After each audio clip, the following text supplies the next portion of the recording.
What is up, everybody? Welcome to my channel. With me today to discuss a lot that has happened in the last week is Jake Rosenstiel, my previous commentator and tolerator of me. Yes. Many years at Stones. If those of you, for those of you who don't have the background, Jake and I did commentary together when Stones Live first started, and we were like the main duo for many years. And we almost did it every single night that it ran. Right? It was Right. like two Yeah. nights a week. When the show first started, we were the only commentators. They had 2 nights a week for Years, God, for a while. I think a couple of years, right? A Until year and a half. we like trickled in, and then Justin Kelly filled in once when you got sick or vice versa, and then he kind of became a staple of the show. But and then we brought in other commentators, Casey namely. But for the long run, it was just the Jake and V show, and we just argued like a married couple. I hated you for a while. And yeah, then, you did. And then we recovered and we got closer. Like any good married couple does. Well, you know what? I will be honest that I was wrong in a lot of spots that I was stubborn about, and I realized. I think it's I'm sorry, Jake. I think it's right. a common trait that we share, where we're a little stubborn.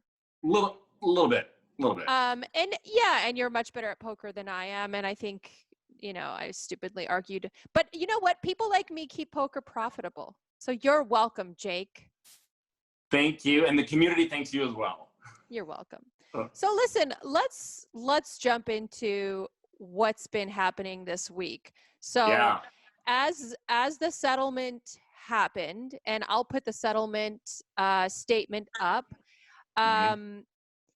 JFK Stones, JFK tournament director, although he did change his Twitter, it says JFK Poker TD rather than JFK Stones TD. Oh, wow. I had not noticed that. Yeah, he decided to go ballistic on Twitter. And I think that the majority of the community was kind of not really sure that he was involved or thinking he wasn't involved. And now a lot of people think he is involved or was involved.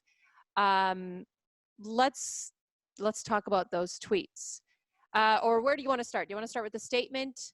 You and I, just to clear there, you and I did not sign this statement. Correct. Yeah, no, you and I and several others that can hold our head high. Yeah, Holtzclaw, Azan, Christian Soto, Ben Jackson, several other of us, we can hold our head high and say that we definitely did not sign the settlement. JFK's presence or statements on Twitter caught me a little off guard. Mind you, this whole statement was the reason I refused to sign the settlement.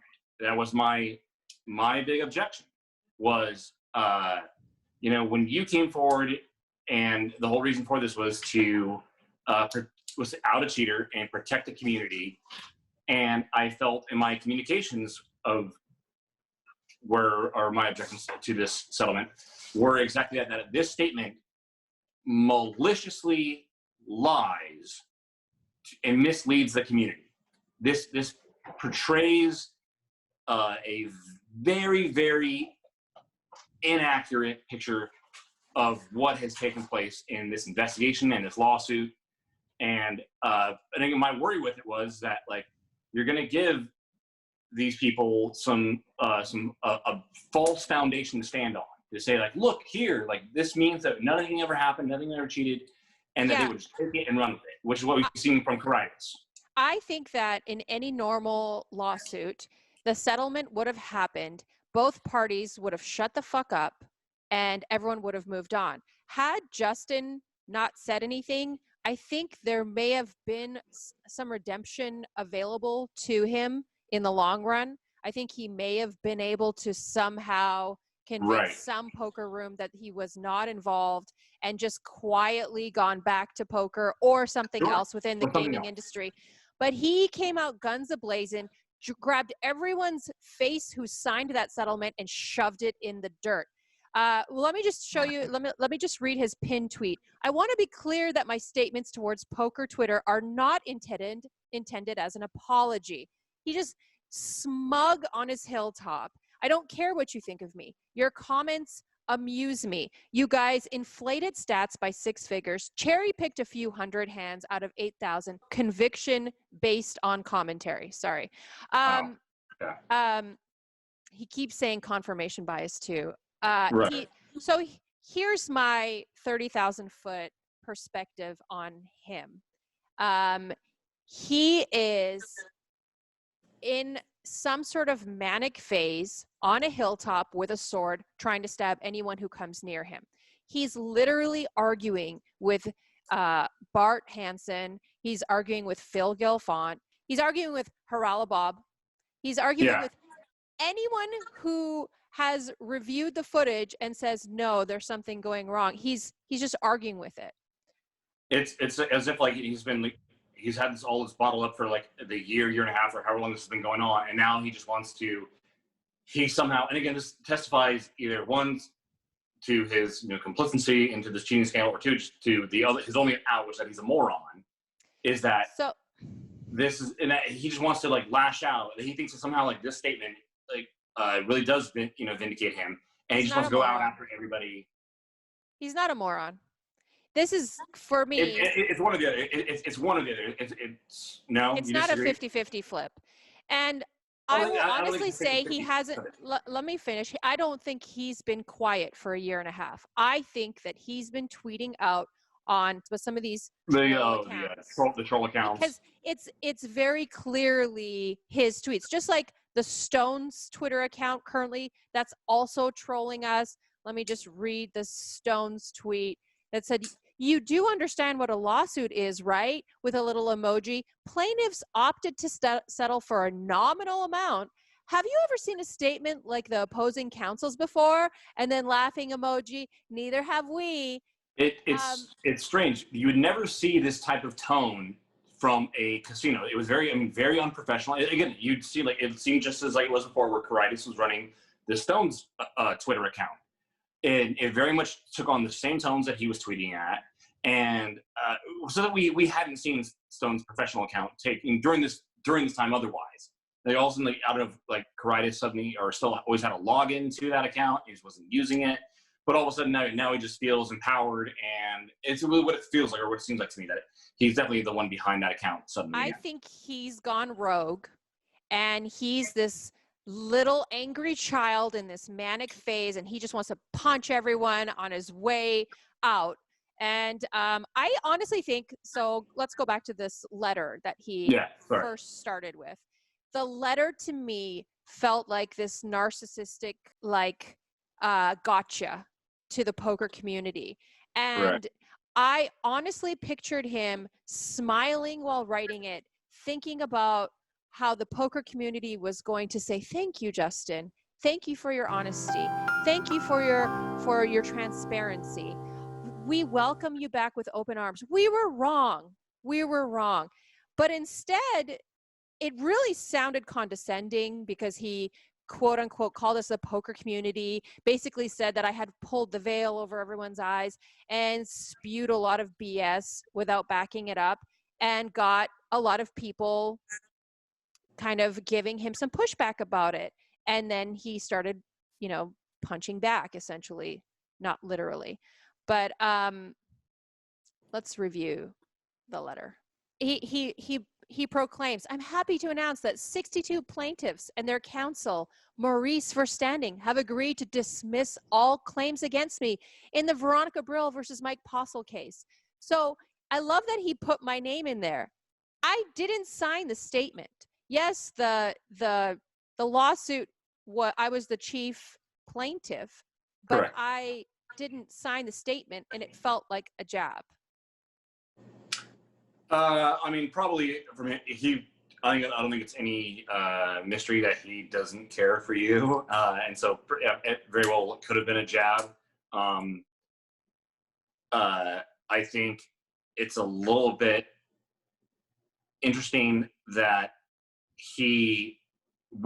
and I'm sure as you read the letter further, not only does he like point to the letter and to exonerate himself, but he further just goes deeper into bring up Rounder Life and to he brought up Rounder Life 8 times in the letter. 8 times. I did a count. How can you be again? How could anyone be so? And this is going back to is he that fucking stupid?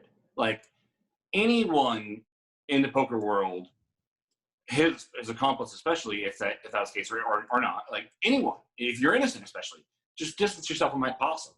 Like, and you're going to cite Rounder Life, the Postle co-established magazine, which I'm pretty sure we all know just a Postle ran account, as the only one that did any evidence and research. Like, you could not have been that. Again, he's poetic about it. He said, during this time, a poker media company called Rounder Life emerged from the darkness and was the only one doing actual research. And the poker community systemically shut out and ignored Rounder Life magazine to make sure that their content did not go mainstream. Here's what I think is going on. I think Justin, and you know his history of being a pastor, I think Justin spent a lot of time gaslighting people and having it work. He gaslit me, gaslit Casey, little pieces here and there. He was used to this working for him. Now, I feel that he released this letter and thought that I think he's just in shock that it's not working, that people are actually looking to evidence and not just him saying something and being like, okay, well, just blindly agreeing with him. Well, I think the community knows the statement was bullshit. It was completely fallacious, and it's nothing to stand on. And he should have, like you said in the opening, like you would think these people would just go away with it. Like they got away with one. You got the bluff through. You don't throw your cards, face up and then rub it in the fish's face or something or whatever. You got away with fucking over the community. This is kind of when I went to him, he said, everyone's jealous of Mike. That's why they're doing this.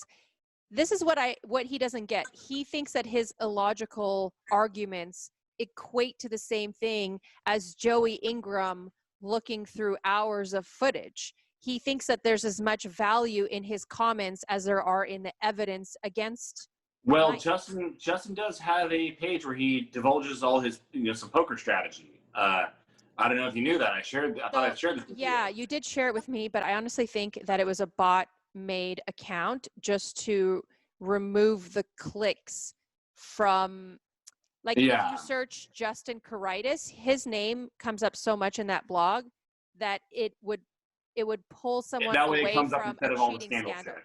Right. And so I still found it comical.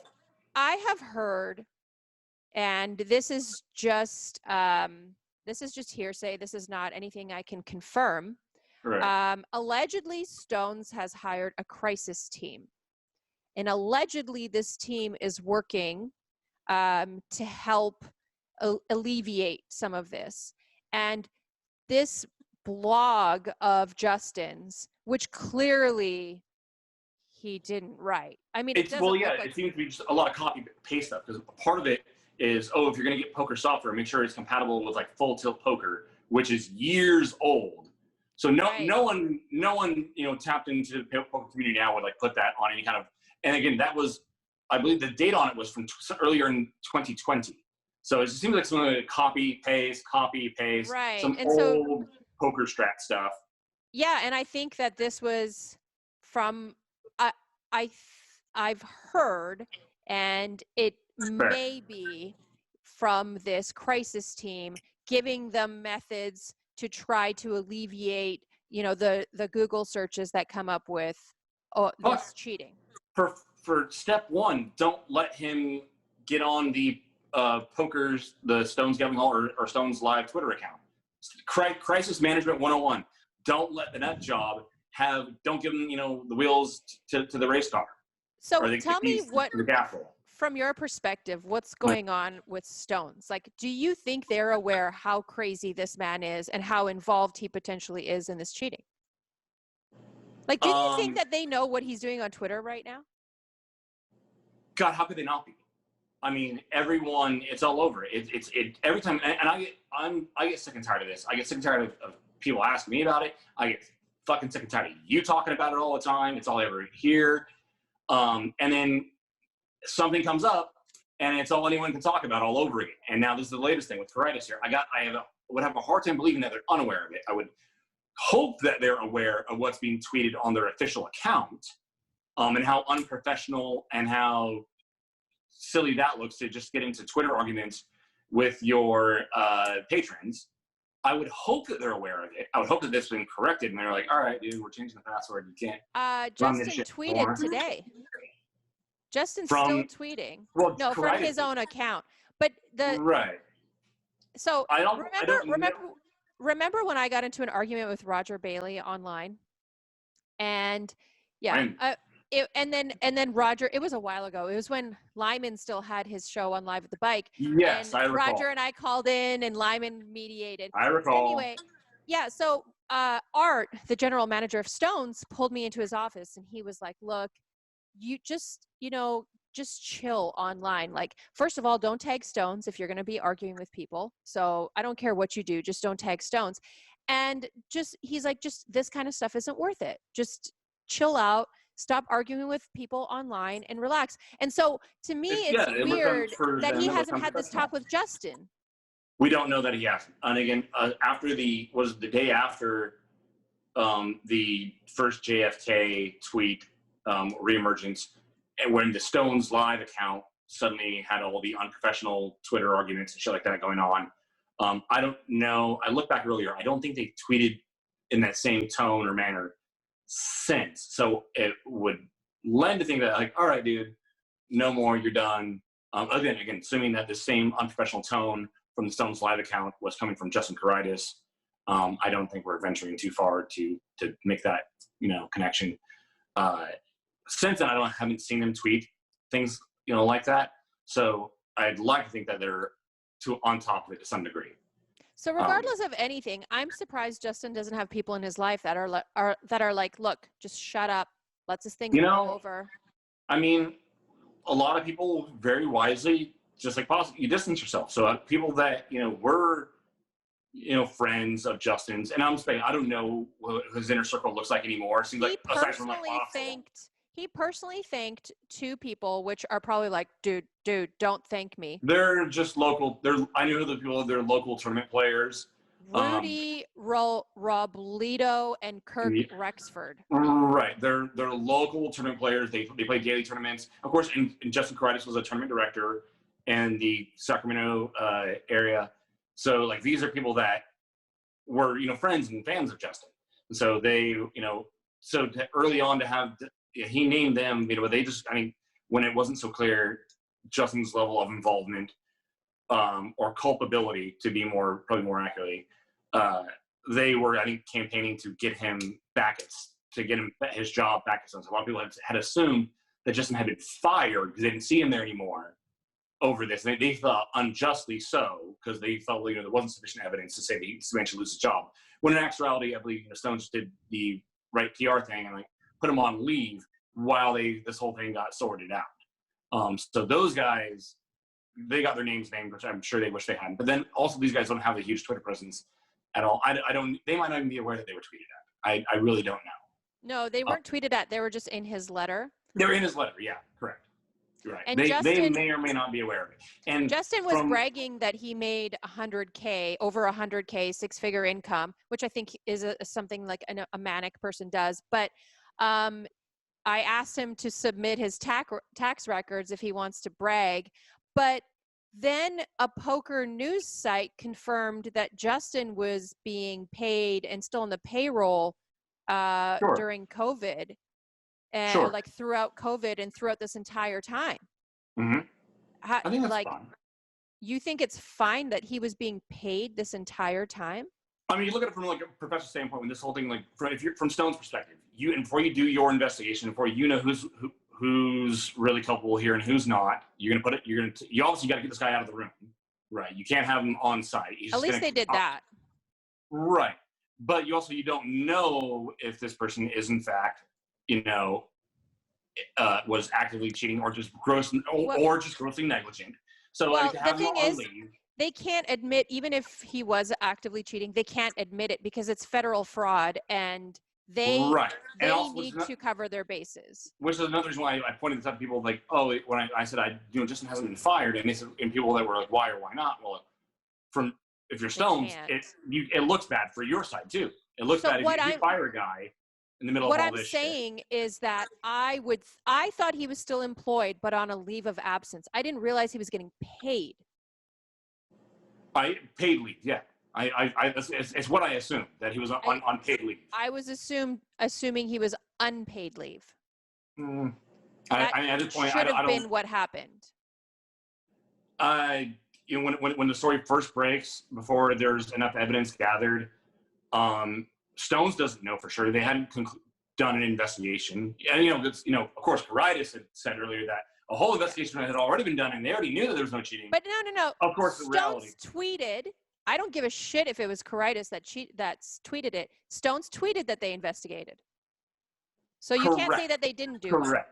But at the time when Stones Live first goes off the air, right, and Garrison is put on leave, Stones, like upper men, and the people that really fucking matter there, they don't know for a fact whether Justin was directly involved or just grossly negligent.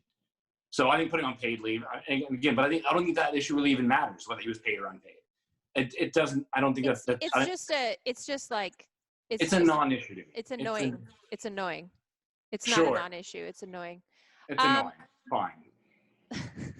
So let's go back. I highlighted a few things I wanted to talk about in this letter.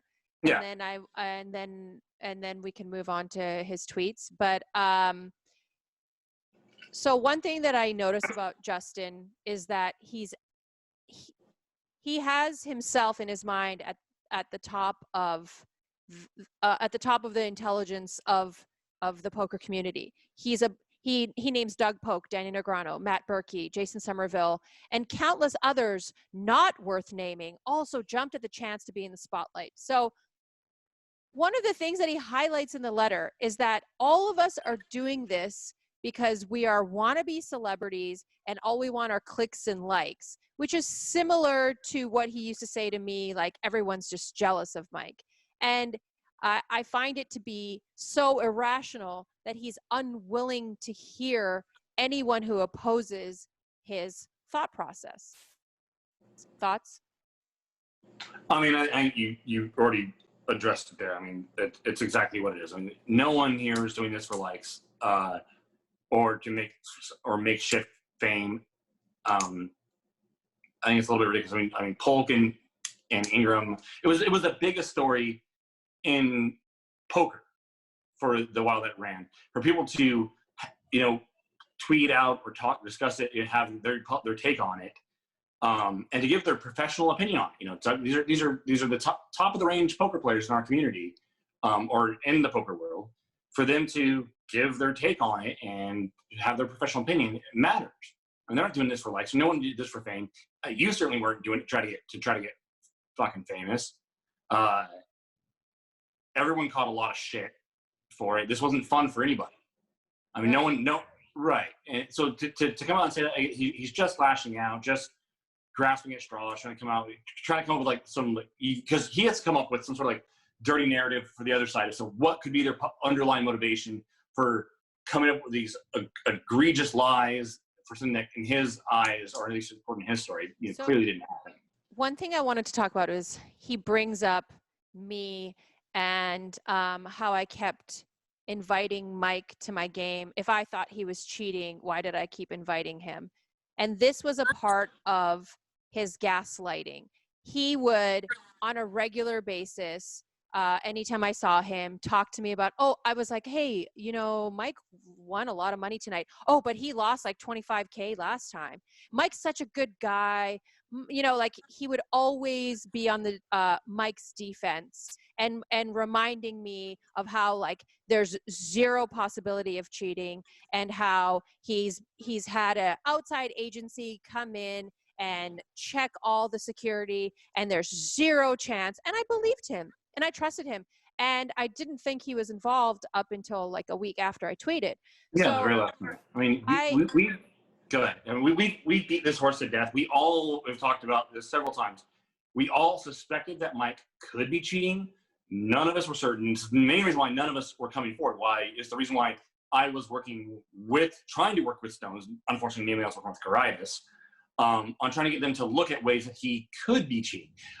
Justin at one point tweeted at me, or he had a tweet where he named you, he named Barber, and then he named me. He claimed that I told him that I had evidence, and we scheduled a lunch, and then I canceled it, and I tweeted out, I'm like, that's complete fucking bullshit. None of that took place. We've discussed this several times. We all suspected that Mike could be cheating, that these things didn't line up, they didn't add up, but none of us had gone back and watched all the videos and watched all the streams and watched enough hands to be confident about it to go forward and actually stick our neck out there and say, this is what I think is going on. I was trying to work with Stones to get them to look at ways to either catch him in the act, or I still was holding out hope that, hey, maybe we can just clear his name, and then we'll go back and later and find out, like, oh no, there's all these other hands, and he was just wailing off all the fucking time. And we only heard about it from people when it was working, when it was getting through. I never once told Caritas I had evidence. I said I want to discuss ways with him that I thought he could be cheating, or namely discuss ways that someone could be cheating that we need to check for and look for. If someone had something planted in the booth, phone stuff at the table, that's what we wanted to discuss. And then Caritas was the one who, again, gave the same story to you, gave the same story to Casey, to me. He fed us just a bunch of bullshit. No, he's on a downswing, blah, blah, blah. He tried to talk away some poker strategy. Well, if he was cheating and he knew the cards, then why would he do this in this hand? Again, because he doesn't know enough, have enough poker knowledge. This is something that Matt Holtzclaw tweeted and pointed out rather well. Like, he does not have enough poker, Caritas does not have poker knowledge to understand what someone would do if they, in fact, had whole card information, if they had that privileged information. He tried to talk away some poker strategy stuff, and then ultimately it became apparent like that this guy still just doesn't fucking get it. I'm talking to a brick wall here. This is going nowhere. And something else came out, and I was just like, rather than going to lunch and just talking to the wall, repeatedly, I just canceled our lunch meeting. I never once told Justin that I had evidence that Mike was cheating. So tell me why you think, because Justin's lied several times. He lied to the DOJ. He's lied to us online. Why do you think someone who's not involved would be lying this much? It's when this thing first broke, you and I disagreed initially. I was very much adamant early on set that Justin couldn't be the guy that was helping Mike. The longer and longer it goes, and the more this guy like flaps his gums and talks, it's harder and harder to defend his actions without him being the guy that was helping Mike as well. It's still the only way to try to account for it is, again, that's why I said this earlier, he's got to be that fucking stupid. That or he's just that angry and bitter that he got his only out was that, hey, look, I was just grossly negligent and I shouldn't be working in this industry, something that was a huge part of his life. And he's so mad about that he's then going to just lash out and just lie and say bullshit to try to drag you and anyone else down with him that he can't. I mean, that's the only other way I can account for it, is that he's just bitter and angry. I think that you have to do combination a lot of mental gymnastics to give him the default of being so dumb, and now he's just stubborn and dumb, and he's lying because he's stubborn and angry. You got you're the best version, the most favorable account of why Justin Caritas is doing what Justin Caritas is doing and the way he's doing it is that he was just grossly negligent. He's incredibly incompetent. He knows nothing about poker, should not be in the industry, and he's incredibly bitter and angry. That is the most favorable explanation for all his behaviors, in my opinion, right now. The only other way to account for all of it is lying. I think that wouldn't include lying. I think it would. I think if you're that mad, possibly. If you're that mad and that angry, you were just going to do shitty stuff at shitty people. Or from your perspective, you think I fuck this person, I hate this person, she ruined my life, blah, blah, blah, blah. I didn't cheat. I wasn't a part of it. And you're all, because internally, if that's the case, if he really wasn't the guy that was helping Mike, he knows his only out is I'm just grossly negligent and incompetent. That's got to be internally, that's got to eat you up. That's got to piss you off. I mean, that's the only way, without saying that he definitely was the guy that was helping Mike cheat. That's the most favorable JFK explanation I can come up with. Why would he lie to the DOJ about his microphone? That Chris Moneymaker tweeted and said, yes, he always wore the microphone. Alicia said, yes, he always wore the microphone. I always saw him wear the microphone. I thought I did as well. I'm telling you, I saw the microphone. I'm pretty sure I did as well, but so again, why would he lie to the DOJ if he was not involved? Again, I'm trying to play devil's advocate here. You're really trying hard. Right. It's exactly. That's what I'm saying. It takes a lot of mental gymnastics. It takes a lot of stuff to try to come up with a favorable explanation of why JFK would be just lying about everything that he's lied about and behaving the way that he's behaved.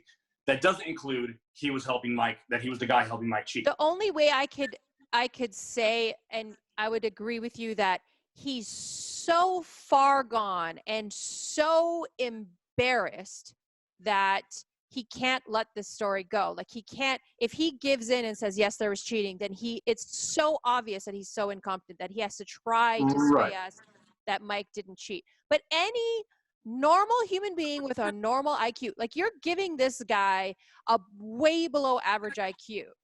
Any normal human being, and maybe based on his irrational thinking, maybe you're right, but any normal human being can come to the conclusion that Mike did cheat. So he's saving his ego. That's all I can give you. We don't know where, Justin's head is at right now. I mean, in the years that I knew Justin, I never saw him behave this way. I mean, and have this lack of an ability to have a deductive logical process. I never saw this from Justin. I never thought Justin was, a wizard by any means, but I would never previously have looked at everything and just like, dude, this guy just isn't capable of capable of comprehending poker strategy. When it came to the Postle thing, he's going to be, acutely dumb. He just like, hey, for some reason, this guy just won't get it for some reason I couldn't come up with. But otherwise, what would be the most rational explanation for that? The most rational explanation is that he was the guy that was helping Mike. We know that's, the most. All right, we can beat that dead horse. So I'm going to put the statement up. Sure. So if you want to go, do you have it in front of you or?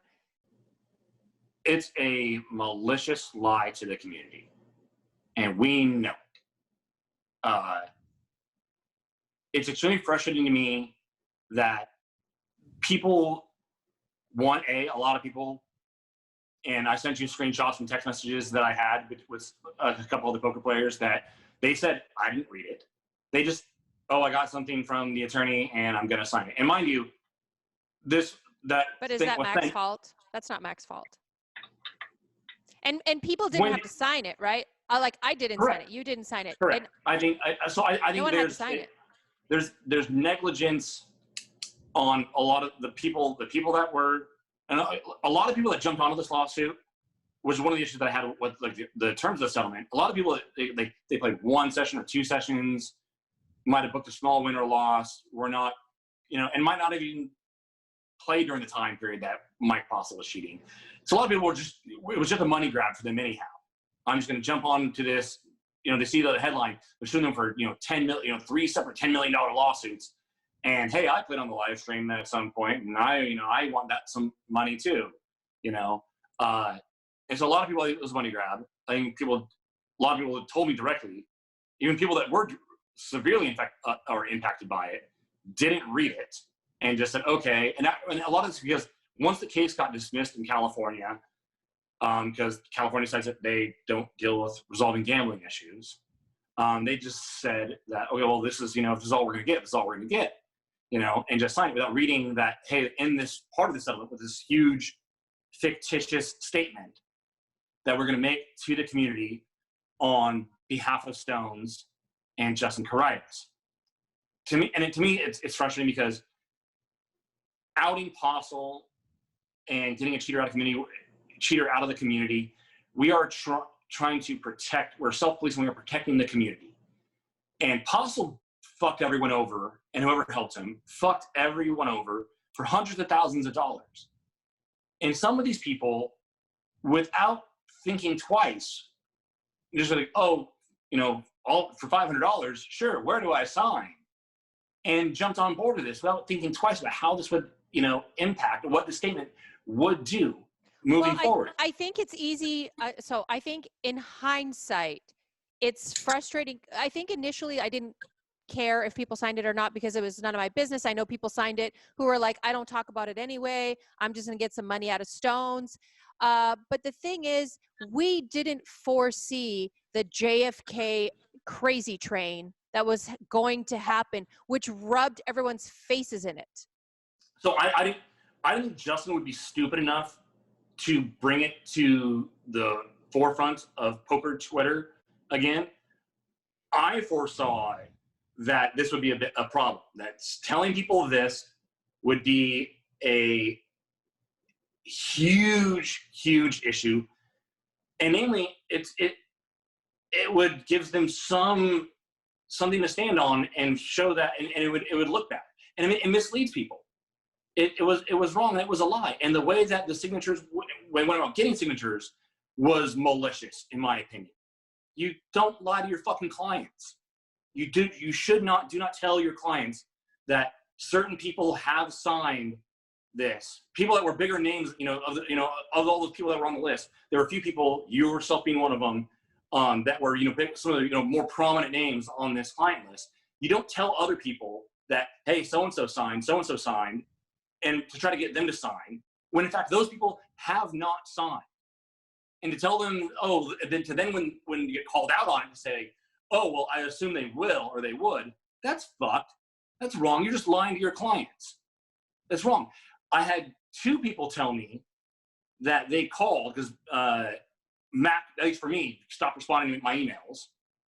But he did email and said that, you can call my office during these hours for a conference call. I don't know if these conversations took place during one of those conference calls, but I had two people tell me that they called his office to express their dissatisfaction with the settlement offer. And they were told, well, it's a done deal, so it's too late.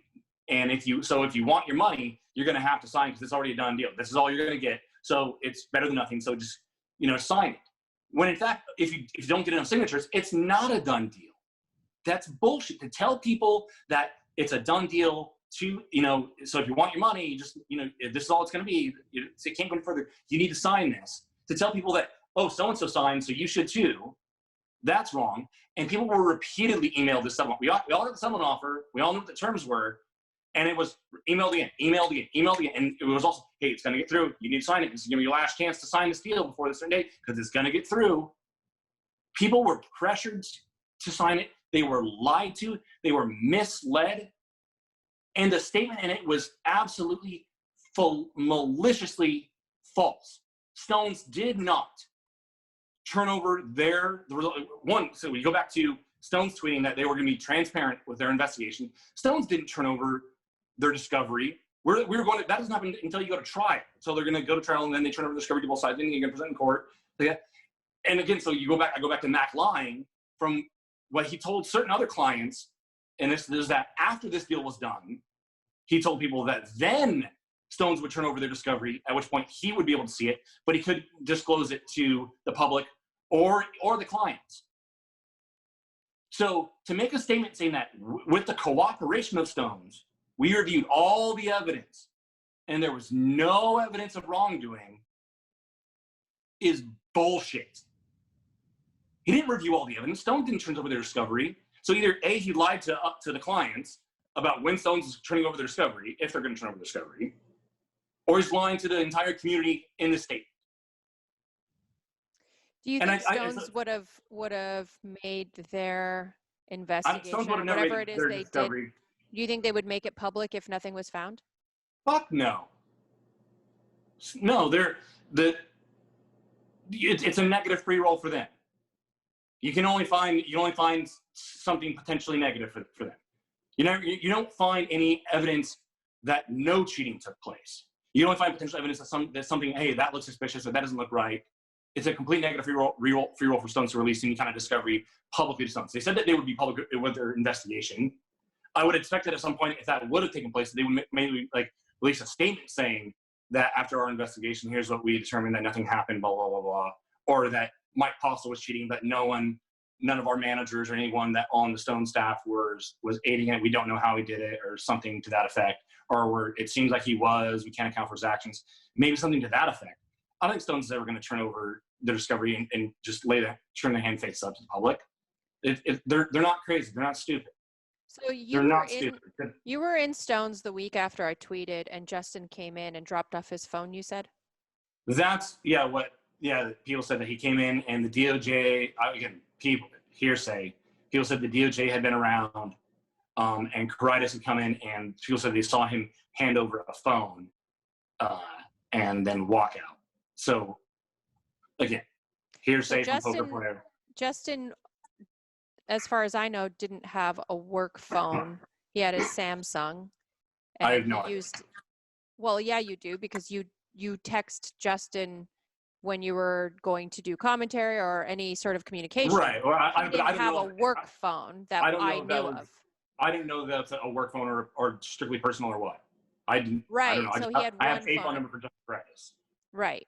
So that's what I'm saying. Like, I didn't know he ever had a work phone. That's why I'm saying I'm curious if he turned over his own phone to them, and that would hold the key. And again, but what I mean, and even Caritas said that he turned over his phone to the DOJ, that they had his phone and his stuff.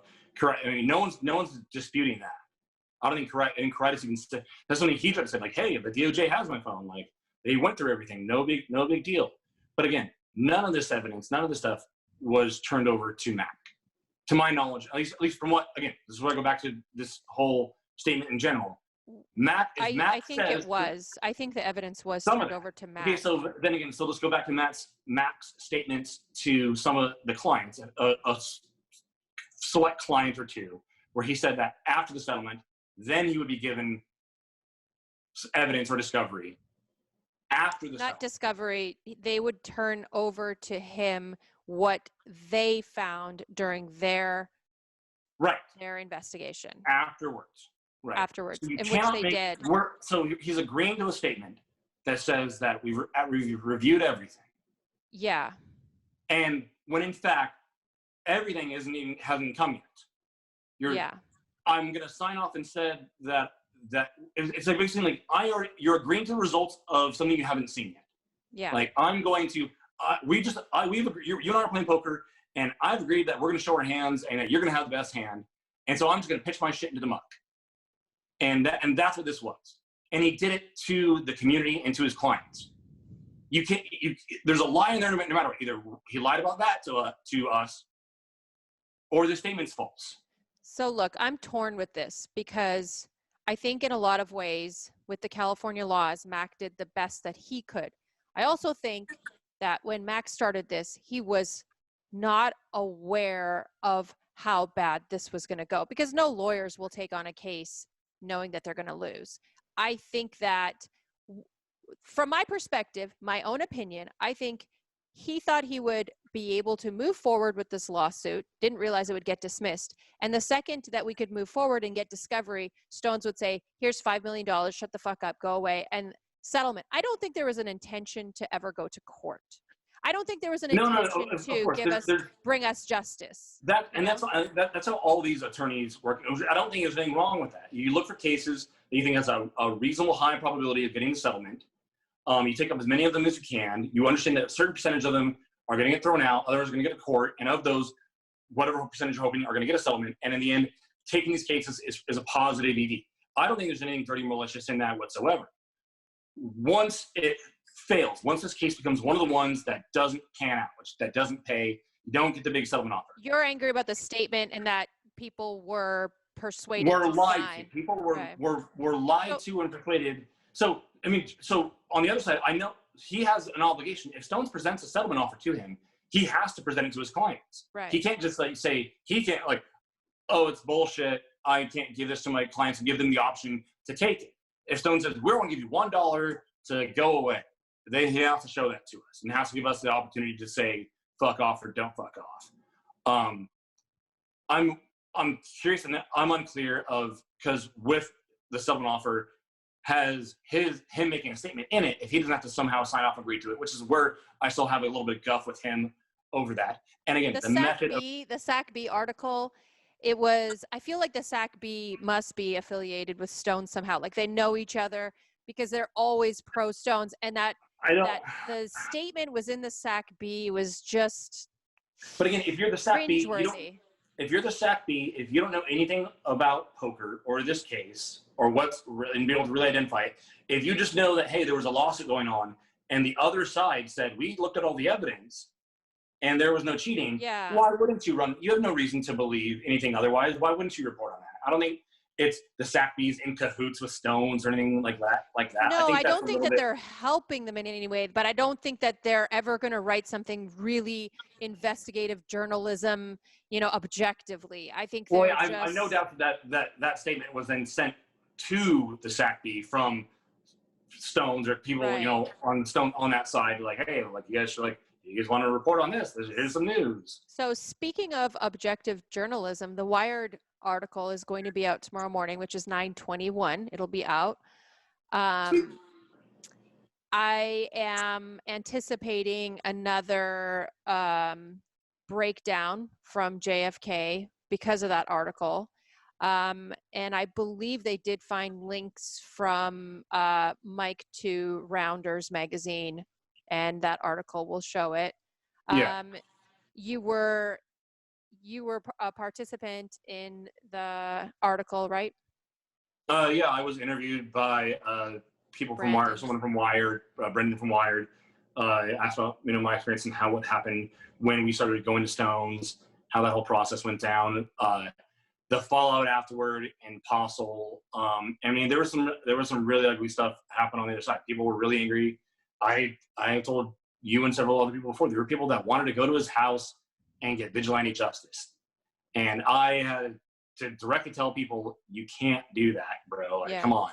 He's a scumbag, he's a piece of shit, all the above, but he's also like, this doesn't make anything right. And also, homie's got a kid there, and there's other people at the house too. And we kind of got into a little bit of that and discussed those things. I don't know what's going to be in the article or not, how much of my testimony or statement is going to be in there. I'd be curious to see if, what comes out about because of it. None of it, in my opinion, is going to be any good in the sense of that it's just more ugliness, So you're going to find out the more truth you find out to this whole situation, it just gets worse. It just gets worse. So I think Phil Galfond is now involved and is going to be doing his own analysis, which is amazing. But I think so from that Wired article, I believe, although I haven't seen it yet, I'm anticipating tomorrow. I'm really nervous about seeing it, but I think it's going to be character, basically diving into the character of Mike, diving into, I know he asked me a lot of personal questions, and he's writing it for someone who doesn't understand poker, what was as objectively as he can without knowing poker. And I think it'll be more character, I guess, development, is that the word, for someone who's an investigative journalist. But I think the Phil Galfond statistical analysis will dive into the meat of the cheating. How many times did he go all in against the nuts? Like how many times did he call bad? I looked at that bullet point list earlier today. I think it's really great. I love that Phil is going to use his influence and help, to crowdsource all the information to get some real, because we had people come out with early numbers and then those numbers were being disputed and trimmed and stuff.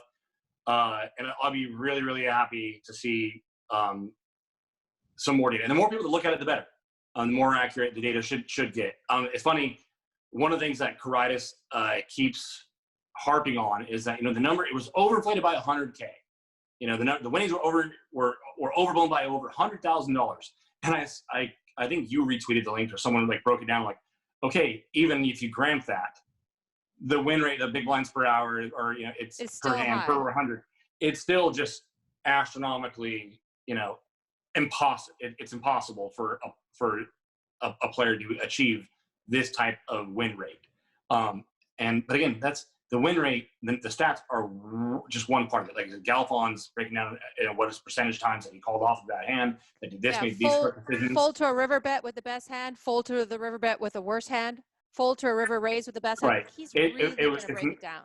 The damning evidence, and again, the evidence that we all have, and which is going to part of me annoys me about the statement, it's that it also kind of slaps in the face of all the people that did do work on this, that have broken down hours and hours and hours of footage. The evidence that Mike cheated is in the way in which he won, over and over and over and over and over and over and over again. Bart Hanson just released another piece, and I love Bart. And I gotta feel like Bart is a little bit closer to this than most other people, prominent figures in the poker community. Because one, Bart was one of the live stream poker and Live at the Bike. He was one of the OG guys from that. He was partnered with Stones. He was friends with Justin. He was the person I went to in confidence, and before I went to Justin, and I was talking to him about what am I supposed to do? How should I go about telling him that I think he's cheating? Bart was really a good friend to me during that process. Yeah. And his piece on it that he just released, I think is particularly wonderful. But it goes to show that it's not just how much he won, it's the manner in which he did it. And this statement that was made by Mac in the face of the community, as I feel it is, it really it's a slap in the face to all these people that did do this kind of work and looked at the footage. When you came out to protect the community, and Joey and Berkey and Doug and Bart and everyone put in work to give their expert analysis and look at hours of footage, and for someone to come out and say that there's nothing there, I think it's an insult. It's a slap in the face. And I think Mac was alluding to forensic evidence, but so I don't know if you saw the interview I did with a poker magazine. I'm going to put all the links at the bottom of the video, but I basically said I can't sign it because I think it's a lie, because to me, I'm a data-driven decision maker. I believe that data is what made this case, and data is our evidence.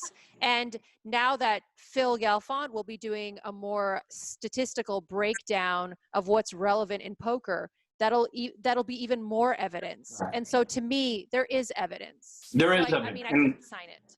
Also, and I mean, I hate to bring it up again, but like they didn't turn over the discovery. And this statement clearly misleads this. It says in cooperation with Stones.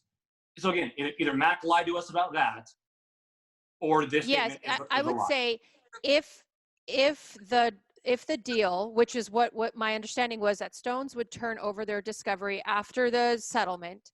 If that was the deal, then the statement is incorrect, because it leads us to think that it was given to us beforehand. Exactly, and it definitely was not. And that was my big thing. I emailed Mac about that several times. Never got a response. And you cannot make this statement to the community that says this, because it is just foreign fact, untrue. You have questions from the community. We'll start there. Yeah. So Gotta Raise Ya says over under on JFK getting fired October 1st. So what's October 1st? I think it's just the first of the month, next month. So maybe you close payroll, so it makes it easier to fire someone. I've heard he's been furloughed, but I can't verify. So if you go back and read Justin's original tweet when he reemerged, he kind of said, he kind of wrote off the poker community and alluded, I'm moving forward in life. I expect Justin to make a full exit here and never be back. I don't think Justin's going to try to get back in poker or to be a tournament director ever again. I think what we will likely see, and I don't expect it to be public, but if I find out, is that there's going to be a mutual agreement between Stones and Justin to part ways, is what and this is just speculation, that, because again, if they fire him, it looks bad on their part. Right. As if I agree with that. Right. And but I think that they were going to mutually agree to part ways, is what I think we're thinking. Let me go back to the statement you just said that he will leave poker. You think you anticipate him leaving poker? I'm telling you that his delusion of grandeur is greater than any of us could imagine. And I really think that he may try to stay in poker and try to sell himself as there was no cheating, he did his due diligence, and the poker community is evil, which is what he's saying in his letter. I just don't see what his line or his angle is going to be to get back in the poker community. I just told you this. I just told you the angle that he's using right now. And I think that a lot of people are not. Okay, let's take, for instance, I retweeted, just give me 1 second to find him, because there is a tournament director in Mississippi. I saw that. I know where you're going to. Henry Garrison. He is a TD in, I'm going to put up the casino because I looked him up today because I thought it was a troll account, but I figured it had to be. He is actually a tournament director or a poker room manager at this casino that I'm putting up right now. This man believes that this man believes that JFK is innocent. I don't know about Mike Postle. So, and then he lied and says, I got mobbed for saying I wasn't convinced. Veronica led the charge. The reason I said I wasn't convinced is because Rounder Life told me about the numbers being so wrong. This is a complete buffoon idiot. And then I responded to him. I said, do you know how to do advanced searches on Twitter? Because I was like, I don't remember leading this charge against this man. And when I searched, there was nothing. And I said, can you provide me with evidence of me leading the charge after you tweeted that you weren't convinced? And he hasn't responded. Zero. Crickets. He's got to be a troll. But these kinds of people are in poker. And I guarantee you that there are a lot of people that are not on poker Twitter that maybe aren't aware of what's going on and would hire Justin. So I would still, it's got to be a troll account. Why? I mean, and Rounder Life opened my eyes. They're the new Jesus in my poker world. Like, came out of the darkness. Saved.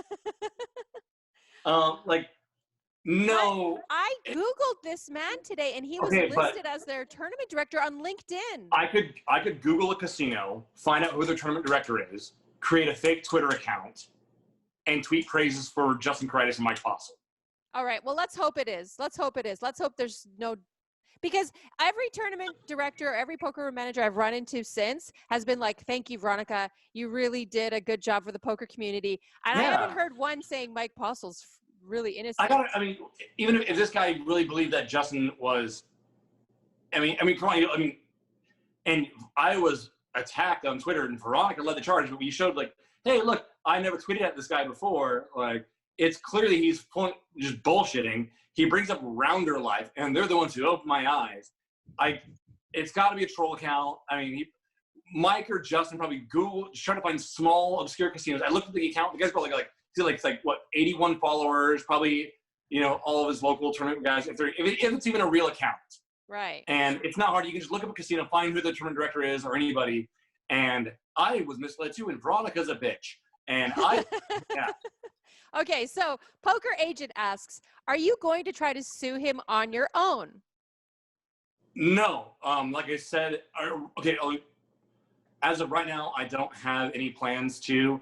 I told Mac I would rather take no deal and take this egregious deal. I told him I would take $0 and an apology from Stones, and I will sign that in a heartbeat. I told him that several times. $0 and just apologize to the community and say that, you know what, we fucked up and we fucked up in how we handled it. Give us that. I will sign that settlement right now, and I will just go forward with it. I'm so fucking over this. I'm sitting here talking to you, and I'm just like, you know what? I like the old Veronica, and we made stupid sex jokes and stuff, and we and we TP We churches. can still do that. We can put some time aside together to do some bad sex jokes. So good. And you can sit there annoyed at my poker analysis. Don't you want to hear my poker analysis? I just don't want like every time we sit down at a table, run anybody, you're like, oh, what's going on in the case? What do you think of the case? What do you think of the settlement? What do you think of the statements? What do you think of this? Like Veronica this and Veronica that. And I'm like, I can't wait. I'm assuming that at some point JFK is going to shut the fuck up and get out of the poker world where he doesn't belong. Hopefully, we'll never see Postle again. You're so cute with those requests. That's not going to happen. I'm over. So to pursue it further, I've said what I said on it. I've called it Mac for his shady tactics in trying to get the settlement through, for his bullshit statement, for lying to the community. I don't think I need to I don't need to prove that Mike Postle's guilty. We all know Mike fucking cheated. I mean, the one last thing is like, hey, how did he do it, and who was the guy definitively? The more Justin tweets, the more I believe it was him. He's not doing himself any favors, but then it's still, I don't fucking know for sure. That'd be the one thing that I would still be really, really curious about, but I don't think we're going to find that out shy of the DOJ discovering something for us, which again, according to what the DOJ told me earlier this month, they're not done with the case yet either. Like Stones and Justin are harping on like, see, look, their lawyers, we bought a statement from their lawyer and it says that we're innocent. And the DOJ called me like a few weeks prior. They're like, hey, no, we think this guy's a fucking cheater. And we're trying to put a case together so that we can prove it in a court of law. What you know and what you can prove are different things. The DOJ, they think you cheated. They're just like working on like proving it. And I think again, speculation that they're just trying to whether or not they can prove who the accomplice was. That might be what's hanging up and stopping them from bringing up on criminal charges. Because at least according to what they told me when they were asking me questions about what I knew and how my experience was, they seemed all convinced. They just weren't sure like how they would be able to go about proving it. So it's insane. But to answer the question, after I've gone around times, right now I don't have any plans on suing them privately. If some white knight lawyer came out of the poker world skies and wanted to represent us again, like Mac did, and this time have him not be a lying scumbag, great. Yeah, if you want to represent me, I'm not pulling any fucking punches. Fuck it. So, okay. Thanks, yeah. Mike. So yeah. I have no intention of suing him on my own. No. I think it's a huge waste of my time and my resources. But, ladies and gentlemen, fret not. If he does try to sue me, him or Justin, which they've been threatening this entire time, I am now, and I tweeted today that I will consider crowdfunding some money and taking it to court, because truth is a defense. And I would have time for discovery, and I would be able to go through Stone's investigation. I would be able to subpoena phone records. I would need money to do that, but we could investigate this. So I'm considering that. I think if these fucking idiots are brave enough to try to shoot their shot against me, I might be up for a fight. I mean, they might just be, if they don't realize that's what they're opening themselves up to, they might be just stupid enough to do that. I think more likely is that they were just threatening that to try to get you to not do little pieces like this where you're talking to everybody. Hi, I'm going to bring on this person. We're going to talk about Mike Postle. Hi, I'm going to bring on this person. We're going to talk about Mike Postle. I think I didn't talk about him for a little while, and then JFK got on his fucking hilltop. So here we are. Here we are. I think a more expedited process. I saw Sean Deeb tweet out like, "Hey, how about just $100K for Postle to put out or to name his accomplice?" But the $100K would mean he'd go to jail. If we started a GoFundMe and we all did that, all the dollar amount went up and we all contributed to it, and whoever rats on the other guy first gets the money, Postle or the accomplice. How big is that dollar amount going to be before one turns on the other? And goes to jail. I don't know. We could probably work in some sort of caveat and, hey, and we'll agree not to press charges. I don't know. Yeah. So that'd be cool. Really that curious about it. All right. So let's, for time's sake, Bashmaster21 said, has anybody seen Mike P lately, or did he get snuffed?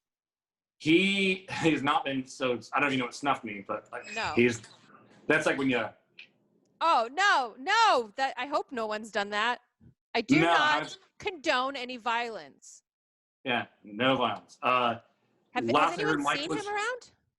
Mike was seen at the Atlantis, this is months ago, playing slots. Someone in the poker room that was cruising by recognized him, brought it to the attention of the floor guys. And although like they approached Mike and said, hey, we're not kicking you out, but like we're revoking all your comps and blah, blah, blah, blah, and whatever 7 diamond status or whatever status you get for being a degenerate gambler, in casinos. They're revoking all that. They were disincentivizing him from playing.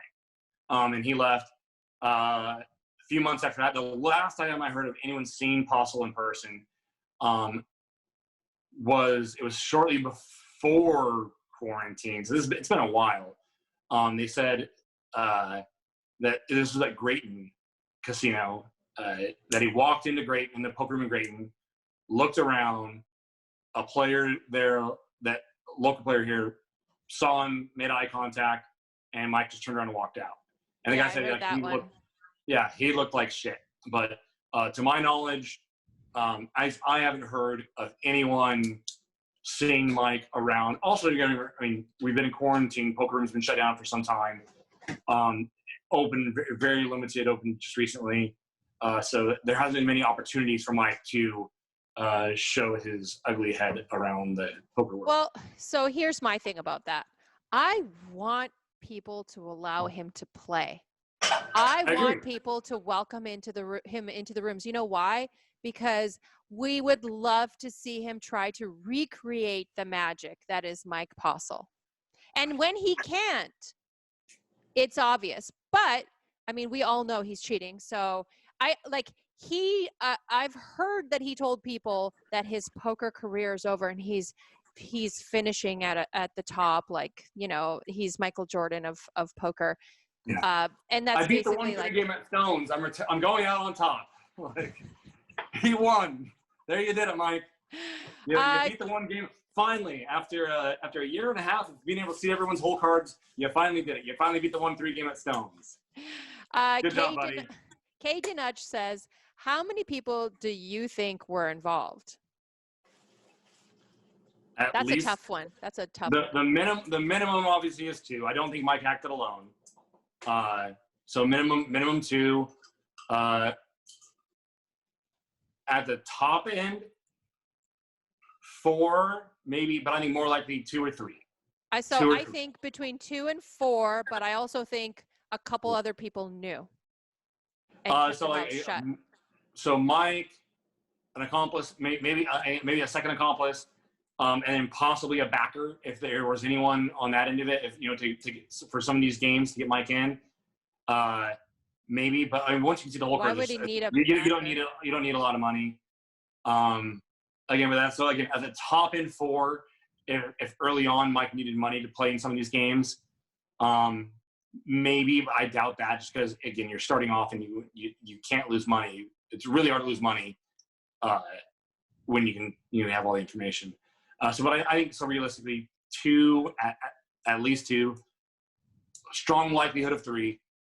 But I'd be surprised if they're outside maybe 4, and I don't even think there was room 4. I think 2 or 3. So A2N2D says, are there police records of Mike beating his ex-wife? So this is something that I kind of don't really want to go into. I did have a conversation with Mike's ex-wife. I also think, although I think Mike is a piece of shit, I think that this is outside of the realm of this cheating. A2N2D also asks, did they take a look at JFK's bank statements or any strange purchases? So I don't know. I don't know what the DOJ looked into. I don't know anything about that. Do you? Yeah, these are questions that the DOJ could answer. Definitely not like, hey, ask your local poker player if the cops did this. One thing I will comment on there is I saw some people speculating, oh, JFK was driving a Tesla. Where do you get the money for that? Like, as if no one in the poker industry that works in there is allowed to make any money or manage their money well or save money or have a nice car. I think people pointing out like he had bought a Tesla recently, must be guilty. I think that's stupid. I mean, I'm not on JFK's side, but pointing out what kind of car he drove or when he bought it is like not evidence. I think it makes your case look worse when you're presenting bad evidence. I think kind of you're muddling it in there with good evidence or good reasons to believe someone might be guilty. So pointing out, oh, he made 100. He claimed that he made 100K a year. I Fine. think that okay. That's So great. That's not a lot of money. We can't verify that they checked into bank records, but we can't say, okay, just making statements saying that he bought something is not good enough. But there definitely can be a show of him buying things in excess of his income that didn't lead to debt. Right. But I don't think the things that were pointed out, I thought they were silly. I thought it was like, look, he's got a Tesla. If he bought a Lamborghini or something like that in that time period, like, all right, like maybe we need to account for like how, your local tournament director is driving a Lambo, right? But he has a Tesla. So no big deal. A2N2D says, did Mike ever go and play anywhere besides Stones during his cheating run? And so let me I know you want to say, because you are a professional poker player, but I do want to say that we can't look at everything as absolute. So I think initially when he first was cheating, he was playing in other rooms and playing more off stream, and then he slowly just started playing. It tapered down to just playing online. Yeah. So Mike occasionally would play elsewhere. He hosted a game that ran, I believe, once a week. So another card room in town, which has been shut down, Magnolia. They had a 1-3 game there that would run maybe 2 or 3 times a week. I believe one night out of the week, Mike hosted it. So the game went a couple times a week. I think one night out of the week, Mike hosted a game, and that maybe went to 2-5. And might have played 2-5 there one night a week, and Mike hosted that game, right? I also know that he was one of the spots in the game, which is funny how like hosts like, hey, come on, I'll be a host again, and you're just inviting the Sharks to come meet yourself. He would occasionally play elsewhere. One place that he played frequently was FLB, Folsom Lake Bowl, and when he would play there, had a definitely different playing style. This maniacal or diabolical, as style that Mike described or struggled to describe on the Madison podcast. There isn't words to describe what I do. It's creative, diabolical, and predicated on having an MO of like I've always tried to be the most unpredictable player at the table, to where literally no one can ever put me on a hand. I do consider myself to be one of the best players in poker. Definitely wasn't how he played other places. He just was a bad reg with some laggy habits, and then when the games were bigger, sometimes when some big games would happen, he was in it. And this whole, like, I'm going to limp into every pot and see every flop and see every turn and see most rivers and try to, find a spot to bluff you off, just wasn't a thing. He got in big pots he got in big games with good players. Mike was in it. In smaller games with worse players, he was just a shitty reg. Yeah, and I'll put that video up with Tuckman. Right after the live stream went off, Mike ended up folding pre-flop, I think it was queens, to Roland's jacks, because he couldn't see, and so he ended up playing a little more nitty, where we see him in other spots with queens 3-betting or 4-betting, or like calling light with a 5-4 or 9-5 or right. So when he can't see the cards, he'll fold queens pre-flop. I don't know if Roland. I'll put the video up. The live stream ended, but we got some action here. So we're playing like 4-handed right now. What was the action here? So Sash, you opened to the 60. Roland made it 200. Mike P called 200. Here's the chips. Then it came back over 860 for Sash. Roland went 2,500. There you go, boys. Look at that. Come get some. Hey, come get some. And nobody has pocket aces more than this fucking guy right here. This fucking guy. I lost them all. Yeah, yeah. So, it's an interesting spot here. We're like four-handed right now. I'm busy folding every hand over here. Here, can we get... Here. Sure. Mike P's hand.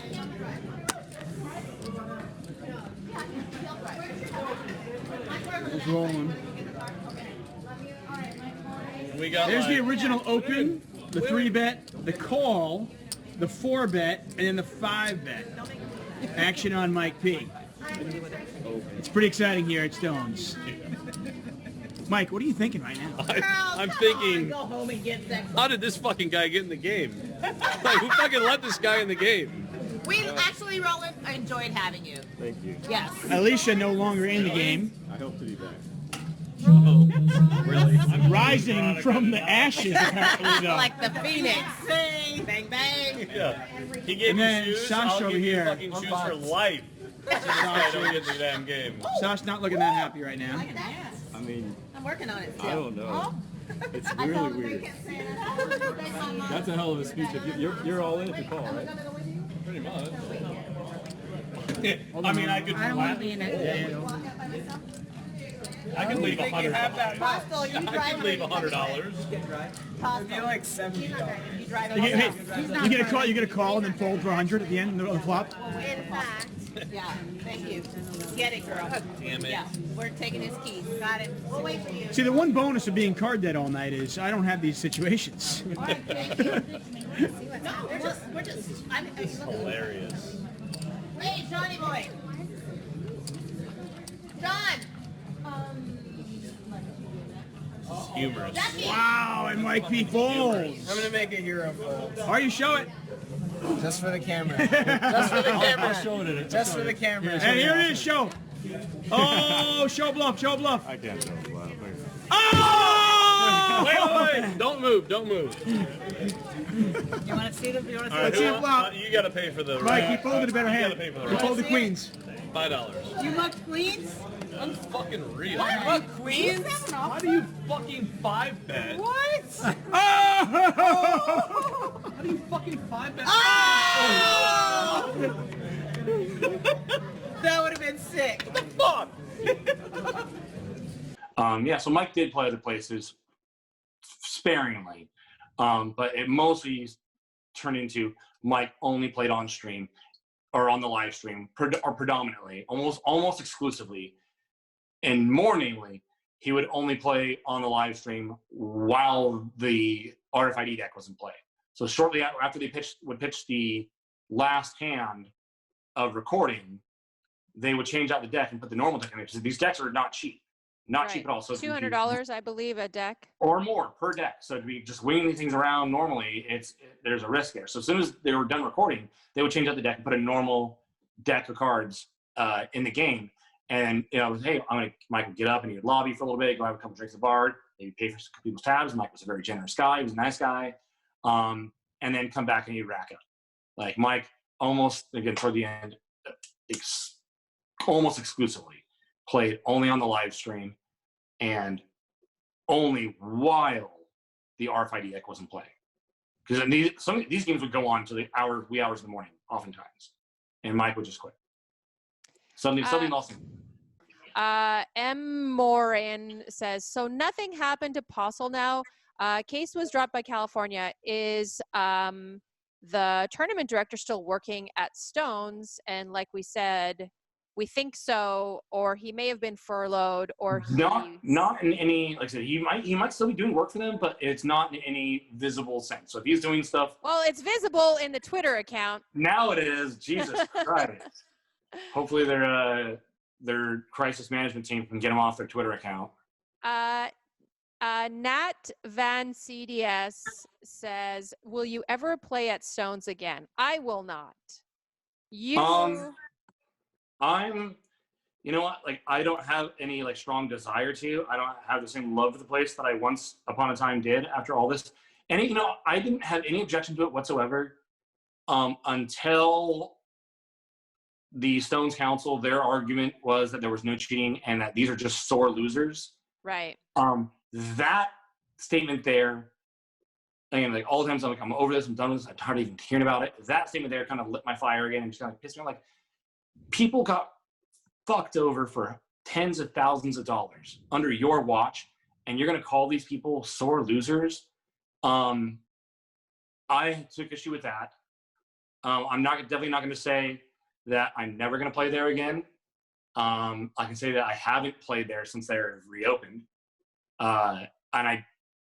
If I have, opportunity to play somewhere else instead, yeah, probably. From my perspective, this entire time, from their, first acknowledgement of all of this to up until now, it feels like they have responded, and this is from my perspective, in a pompous way, rubbing our faces into all of it. It felt so insulting for them to be saying that we're just sore losers. Although, again, from their perspective, if they admit to any fault, it's federal fraud because an electronic device was used and they could be shut down. So I understand where they're coming from, but I feel like they could have done it in a softer, more respectful way.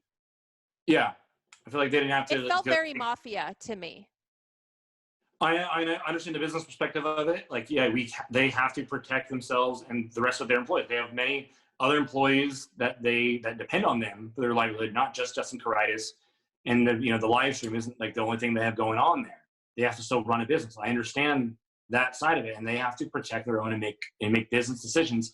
And sometimes those business decisions are gonna have ugly sides to them, and that's what it's like. So so part of me is like, hey, I get it.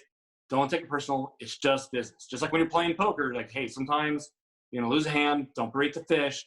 Just knuckle down, and it's just business. None of this is personal. Then again, the way that this went about, and then Justin didn't make it business. Justin made it personal. Justin has made it personal. And I can't say on Stone's account.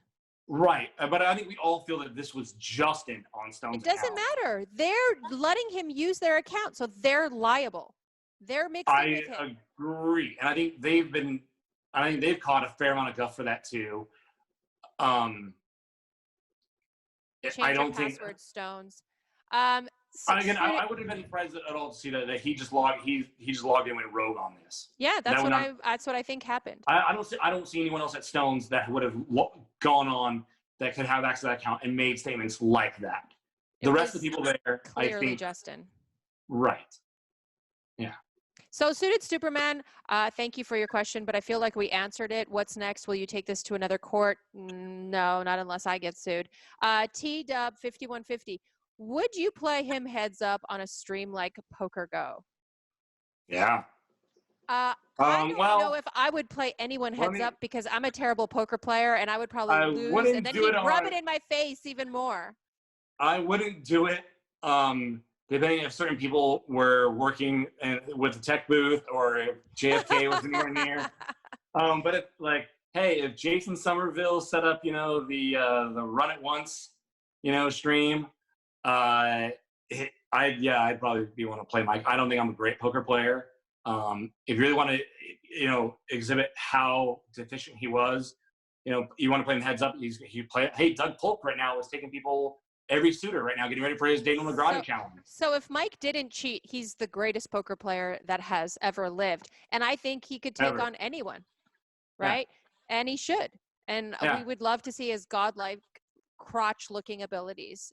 And the problem is, though, like variance is a thing, and he could still win, and then it would just be especially in heads up no limit. You're just cranking the variant. Like that's why Polk and Negreanu, Polk wants to play so many hands, wants to play more hands in this heads up challenge because you want a larger sample size to really showcase who's really better. Whereas Negreanu wants to play with fewer hands. So I could play Mike one time and Mike could smoke me, and it doesn't prove one thing, and vice versa.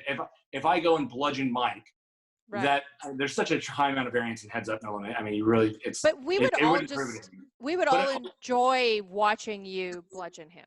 That's just. I'll put it this way. Prior to Mike cheating, and again, I never played really really large, and so but if Mike was in a game and someone texted you and said, "Hey, how's the game?" You're like, "Well, Mike's in it, so it's not that bad." I mean, it was no one was avoiding playing with Mike Postle. Not like when I come to a table and I see, Matt Holtzclaw or some other local player that I respect. Dive into that. Dive into why no one was avoiding him. Because people don't understand. People looked at him as the greatest player ever. But I used to tell people the way he plays is the way a whale would play, like a spot would play. Right. So this going up until that last game that Anthony hosted, and the reason why he wanted Mike in the game, because Mike, you look at the hand selection, the way he plays hands, he's a bad poker player. It's typically how you would play to lose money over time. Right. He just happened to be clicking his button clicking, but he happened to be clicking the right button at the right time every time. Outside of that, prior to this going on, Mike still, and it, definitely in cash games, tournament versus tournament players, in a $300 buy-in local field, Mike was a winning player. Sure. No, I'm not going to dispute or argue that. But for 200 big blinds deep in a cash game, Mike's the fish. Because then again, you got cash game players and a larger decision tree is sitting deeper. So he just he was not a good player. Bad luck. He played like you'd see like someone play. I think it's been a similar analogy that's made, like someone who was good at poker in 2006 or 2005. Someone who played, he's as good as I am. Yeah, I was making money back then, baby. Yeah. Back in the day when Veronica could beat a 5-10 game at the Venetian. I used to play. lines, I never played 5-10 strategies. at the Venetian. 5-10 at the Venetian, I don't think is capped.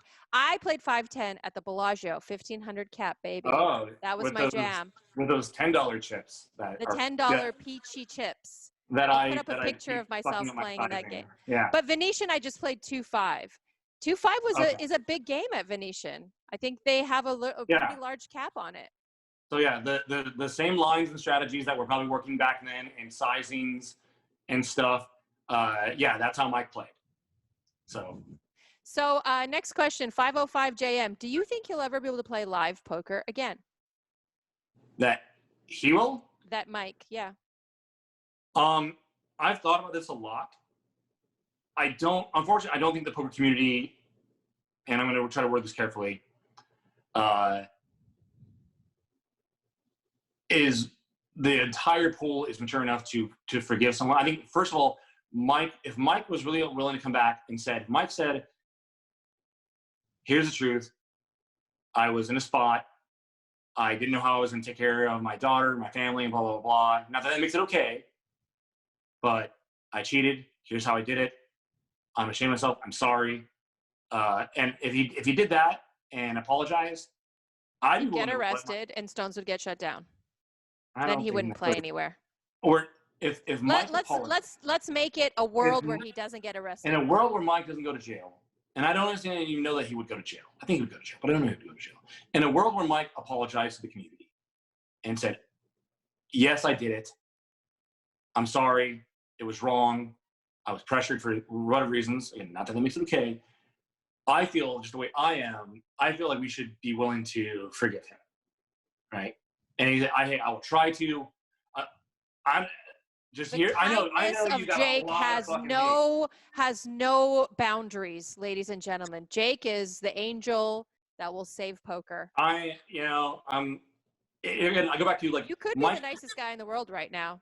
Mike fucked over the community for hundreds of thousands of dollars. A lot of people that signed the settlement, I feel like not as bad, but like they agreed to lie to the community for $500. So I don't think everyone in the community. You can't compare those two things. Especially given earlier on you said that people were manipulated to sign. So you can't throw them in the bucket that then now they're just as bad as Mike. Okay. I don't say they're just as bad. My point is I don't think everyone in the community. I think there's more people in the community that, unfortunately, had they had the same opportunity to cheat that Mike did, probably would have cheated as well. And wow, that's strong. I would wholeheartedly disagree with that. I would hope not. I would hope so. Like I try to pride myself on like when a card, I'm not even a card flashes. I call it out. If a player peels up his cards too high and I can see them, I tell the guy. I don't try to win dirty like that. You know, I try to, hey, let's keep everything fair for everybody. I can keep, not everyone has the same moral foundation that other people do. I don't think you would ever cheat. I know that I wouldn't ever do that. I think there's a larger, I don't think Mike's the only person who ever would have done this. And that, like, I think we probably date, what I'm trying to say is, day in and day out, people that play poker for a living, play that, or any reasonable amount of volume of poker, play with people, or sitting across the table from someone else who probably would have been willing to do this too. And so that's what I think about when I think, like, I'm willing to play with a guy here who's an angle shooting scumbag, but he's terrible at the game. And so I'm willing to put up with a little bit more guff than this guy because he's going to dump truck some money, right? And I'm probably sitting across the table from other people where if they see cards flash, they don't call them out. They try to see someone else's hand. They try to do dirty shit. And we're all willing to play with these people week in, week out, every single day. And we just accept it. It's, hey, there's some shitty people out here, right, that are willing to do ugly things to try to win at poker. If Mike came forward and cheated, or and admitted that he cheated and apologized, he probably wouldn't be able to, like, all right, I'm sorry, and then go sit down and do 5 games the next day. But I think we should be willing to afford him some sort of understanding. And again, not only the fact that we all sit across from people that are probably not too far divorced from Mike's morality every day, all the time. I think that if we're willing to do that, that there's no reason why, if Mike apologized and probably made some efforts to get money back. Mike would have to pay the community back. Right, and hey, if part of the I'm going to try to do everything I can to pay back the money that I want and here's how much money I want. You're really stretching this scenario. Again, I don't think that, because if someone is capable of what Mike did, they're not capable of this reflection. They're not, right. And they're also not capable of shutting up. All they're doing is just digging themselves deeper and continuing this fucking charade. Someone who's at that level isn't at a level where they can reflect and apologize. I tend to agree. I think anyone who would be willing to do that probably isn't cognitive, doesn't have the ability, the empathy to get there, right? But I think it's the same thing. I think Azan tweeted, like, all Justin had to do was apologize for mishandling it, for punting it, and we would have been willing to take him back. Again, back to that. There's no world we live on where Justin could have apologized, because then Stones would be liable. What are you apologizing for? That means you're admitting that something happened. You can apologize for hey, I'm sorry, I shouldn't have taken these allegations seriously when Veronica. You just apologize for the way you handled for blowing off you, me, and Casey, and anyone else, and Azan, and everyone else.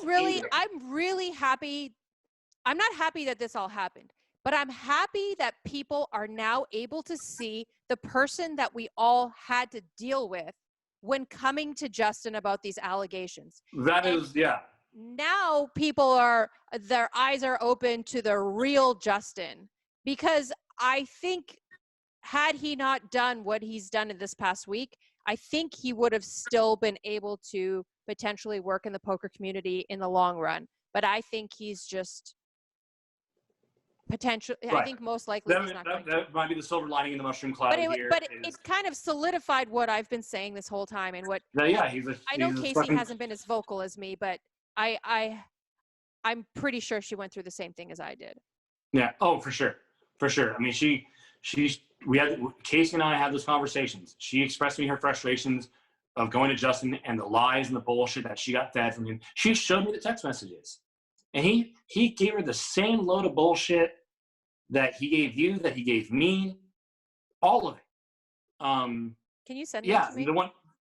Or does she not want them out? No, she physically showed it to me and Matt H and Justin Kelly on her phone. She pulled out her phone, like, look, here's like the text string between her and Justin, and they were the same shit that you told me that he told you, and that I know that he told me.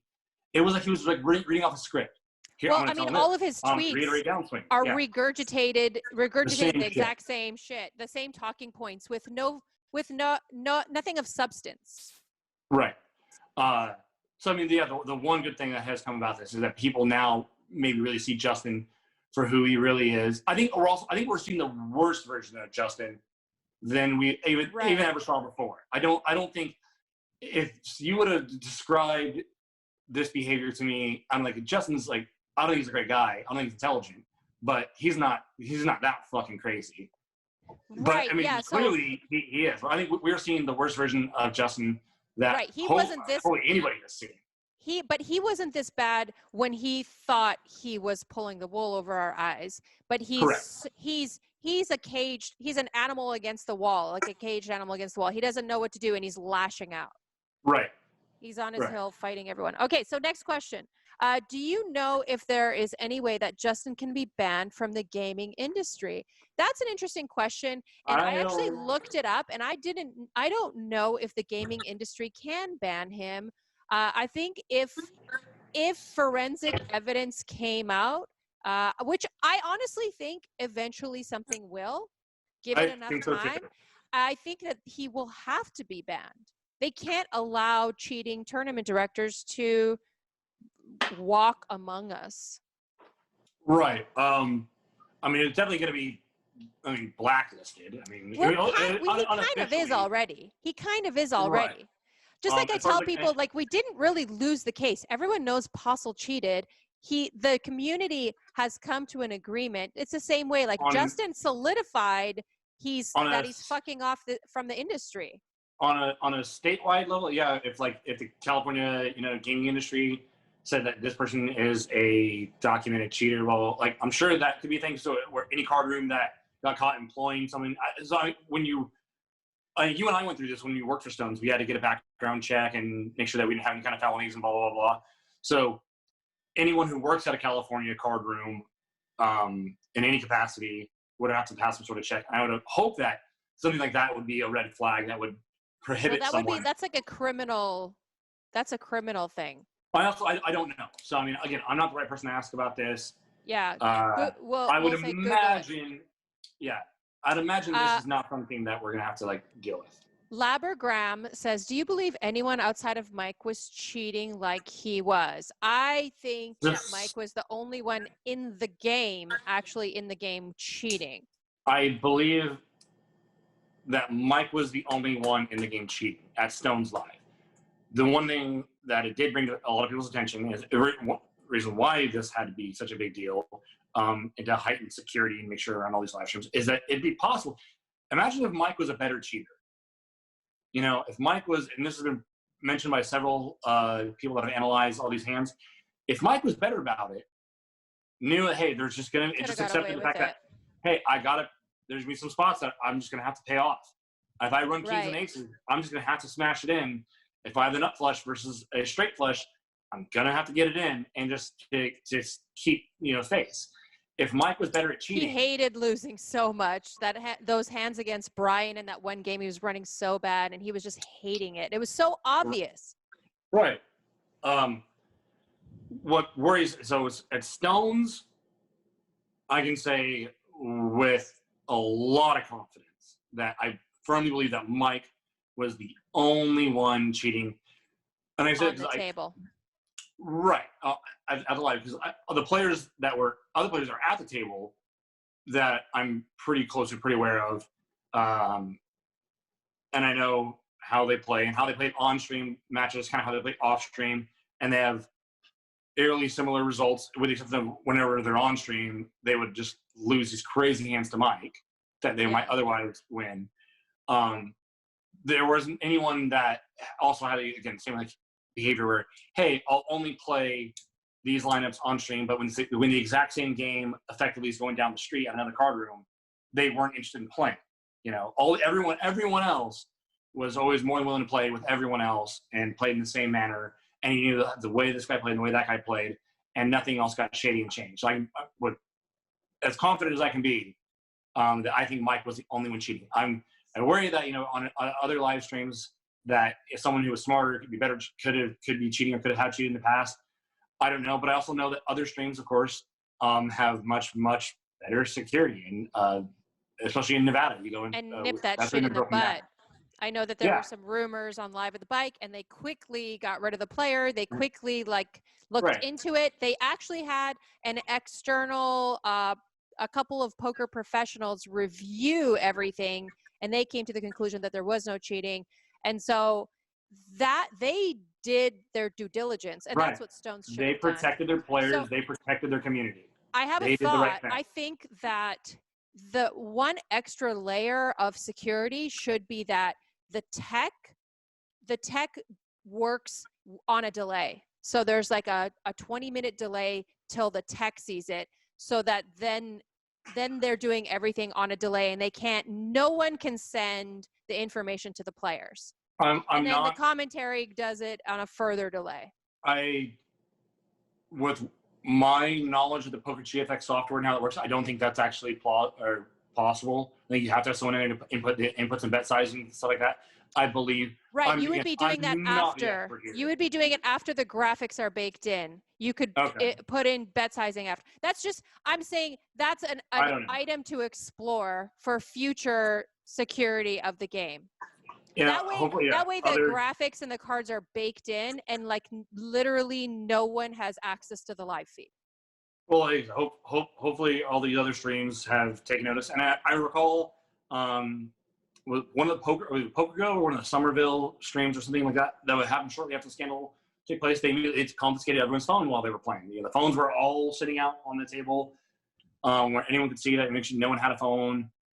So I think other streams have heightened their awareness of how people could be going about doing this. I think Berkey's breakdown of the Poker GFX software and how you could put out a link that someone could log into to see the live feed. Hopefully, every casino card room that's running a live stream has gone back and made sure that that's not the case in theirs. Hopefully everyone gets better at it. So here's a good one. The Endless Stroke says, what are your thoughts about Mike trying to parlay this into a documentary? Now, I don't know, like when he asks that, that's making the assumption that Mike is running this documentary. I don't know that he is. I don't know what's going on with this documentary. I'm only speculating. So, right, we're all speculating. Some people speculate that it's being funded by Stones and that it's this whole Postle and Justin and declare their innocence and their side of the story. I coincidentally ran into a guy, I communicated this to you already, who said he's, a lot of this is hearsay, I apologize, but he's somehow friends or associated with the people that are making the documentary. He's not making the documentary, but he's close to the people that are. He said, yes, it is being funded, but it's not being funded by Stones. And he said this is what I was told. I don't know that this is true. That D Boone 88 or whoever the guy's name is, that's been tagged, Yeah. Dave Boone. He'd be the one to talk to about it. But I have been talking to him. I was told, again, by an individual, that the piece is actually about social media and mobs on social media and how social media mobs can ruin someone's life. And that Mike is just one chapter or one part of that. It's not the centerpiece of this documentary. Isn't did Mike Postle cheat or did he not cheat or he's innocent and this is how this social media mob of poker ruined a completely innocent person's life. It was more just about social media in general and how mobs and social media can do stuff. And of course, Mike's portraying it, and his testimony is going to that one side of that. But that this is not a Mike Postle documentary. That's what I was told by an individual who seemed to be somewhat knowledgeable of Postle and Caritas, and seemed like he had been talking to these people to some degree. Then again, I don't know if it's not, if it truly is, if this David Boone guy somehow has ties to Mike Postle and some of his other previous game show endeavors or something like that. Because we know Postle was involved in some other stuff like that before. And if he's just some buddy of Postle's or an acquaintance that's going to help him together a Postle's innocent. Because documentary, you can edit stuff to look pretty favorable one way or another. So if that's the case, I would be leery or apprehensive about doing an interview or talking with these people just because you just don't know how you can get cut and edited and made to look a certain way. Right. And so I think we'd first have to find out who this David Boone guy really is, what his connections to Postle, how did he get did he decide to make this documentary and then seek out Mike and Justin? or was it the other way around? If this guy was sought out by them, and it's not, in fact, this other piece. If it's that other piece that's just about social media, then you talk to us about anything. But if it's the other way around, I would be leery or apprehensive about giving these people anything that could be cut up and edited to look a certain way. Which it would be, again, if I knew everything was going to be put out there straightforward, I'd have no problem talking to these people. I think we all should, all the poker pros should. That way they all know what really fucking went down here. The irony is that they only are just, if it's Postle and Caritas funding it or behind it, then the irony is that it'd be them editing videos to make other people look bad, which is what they're claiming has, been done to them. That we've just cherry picked a few hands out of 8,000, not that a bunch of poker pros went over hours and hours and hours of footage and know what the fuck they're talking about and know that this guy cheated. So I've been in contact with David Boone. And yeah, you don't listen to me. I try not to. I really try not to. So I actually contacted him a few days ago.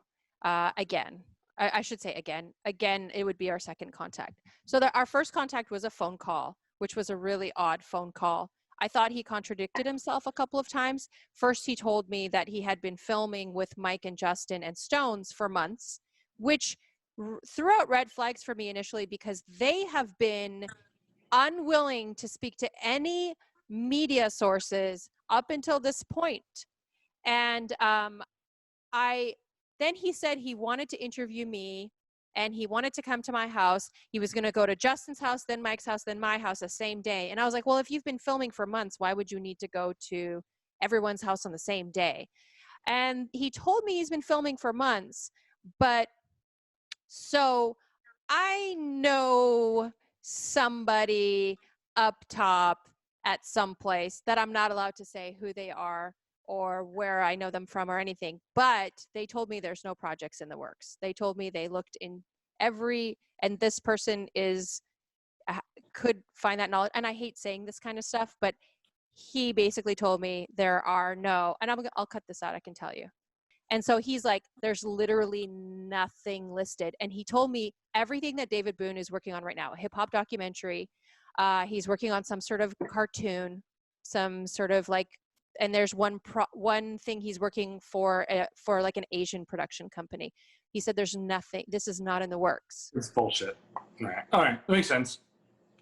So anyway, so apparently there's nothing. So when Justin retweeted David Boone's tweet, I fucking had red flags. I was like, anything that this camp is retweeting to me is bad news. And so when he retweeted him, I text David Boone and I was like, you are giving cheaters and cyberbullies leverage. And this is not a good platform. thing. Yeah. And he basically said, you have no idea what I'm doing. He sent me a very long text that I'm not going to share because I feel like I've been publicly sharing too much of his information. He told me he was upset at me for sharing his phone number on Twitter. And I said, look, I apologize about that. I shouldn't have done that. But at the same time, you have to understand where I'm at in this whole process. I constantly feel like someone is trying to set me up for something bad. And it always feels like Mike and Justin are like doing something, creating new accounts and trolling me constantly. And I said, I had no way to verify who you were. I tried on my own.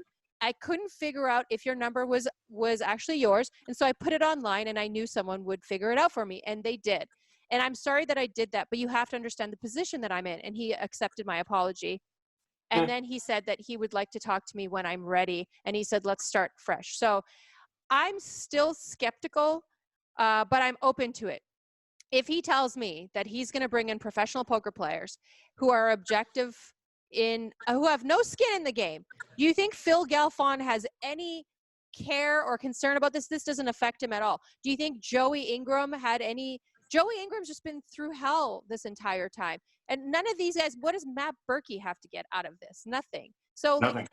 Like Doug Polk, so all these people are, I think, in an objective area for this documentary. If he interviews them, and the first time I spoke with him, I'm like, which poker pros are you talking to? He's like, none.